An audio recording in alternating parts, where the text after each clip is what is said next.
Next game, the Vikings beat the Packers 24-10. Kirk Cousins went down with a torn Achilles. He is going to be out the rest of the season.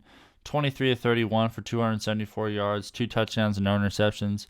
At least he gave us a good fantasy day before he went down, but it's still super disappointing. I wonder if the passing volume is still going to continue with him out. But Jaren Hall, 3 of 4, 23 yards. He might be the starter. It might be Nick Mullens coming back from injured reserve that could call up Sean Mannion. Maybe they trade for Ryan Tannehill or Jameis Winston. We'll just have to watch out for that because there is a lot of uncertainty at the quarterback spot for the Vikings right now. Jaren Hall was good in college, but still, Nick Mullens, he's had some success in the NFL. We'll just have to keep watching that. And Alexander Mattison, 16 carries, 31 yards. He's still dominating the carries here. Cam Akers, 9 carries, 19 yards. He had that rushing touchdown that saved him, but it's still looking like the Alexander Mattison show, for the most part anyways. Cam Akers is still going to get some touches. Kirk Cousins, 2 carries for 9 yards. Brandon Powell had a carry for 2. Jordan Addison had a carry for 2, and Jaren Hall just had the 2 carries for -1. He's not going to be a runner if he gets into the game. KJ Osborn, 8 catches, 99 yards on 10 targets. He is someone who should absolutely be on a roster. I don't know if he's going to be very consistent week to week, especially with the downgraded quarterback, but still someone who should be on a roster because he is getting looks like this. TJ Hockenson had 6 catches for 88 yards and a touchdown. Just a phenomenal day for him, but still, backup quarterbacks and rookie quarterbacks like throwing to the tight end, so I don't think this is necessarily a terrible thing for TJ Hockenson. He may not get the yards, but the targets will probably still be there for Hawk. Jordan Addison, 7 catches, 82 yards and a touchdown. Just phenomenal stuff from him.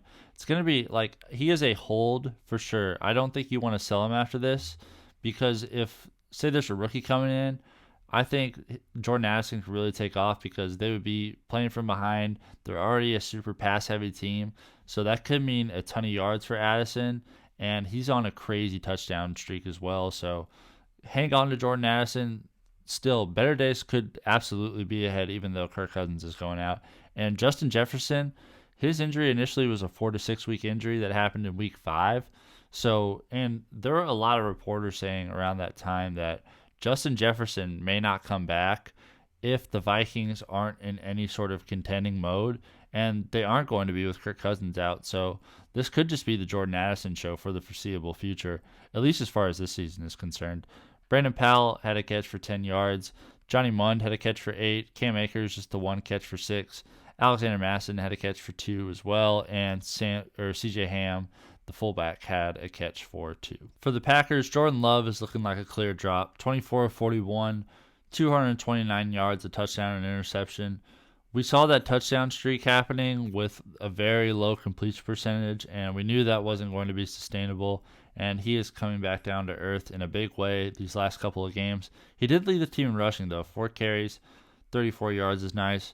Aaron Jones, still disappointing stuff here. Maybe he gets more of a decisive majority of these carries next week when he's more removed from that hamstring injury, but so far this has been really frustrating. 7 carries for 29 yards for him.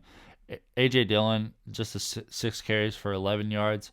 Still, A.J. Dillon with super low efficiency. Aaron Jones is the clear better back, so hopefully this has more to do with the injury than anything because A.J. Dillon also had 5 catches for 41 yards, had more catches than anyone on the team. Surely that doesn't sustain once Aaron Jones starts to get more removed from that hamstring injury. Jayden Reed, 4 catches, 83 yards. He was the leading receiver on this team. Interesting stuff there. I don't think that is going to be something that sustains, especially with Christian Watson, only getting 3 catches for 33 yards. Watson and Doubs had the most targets. Doubs had the most targets with 9, but Watson was right there with 8.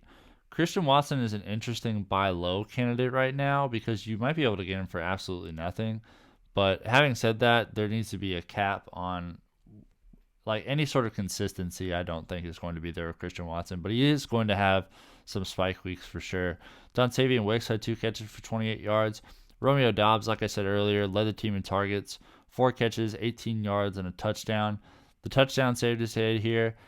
I understand dropping Romeo, but I think there is some upside there, especially with him still leading the team in targets. Him and Christian Watson really aren't that far apart whatsoever.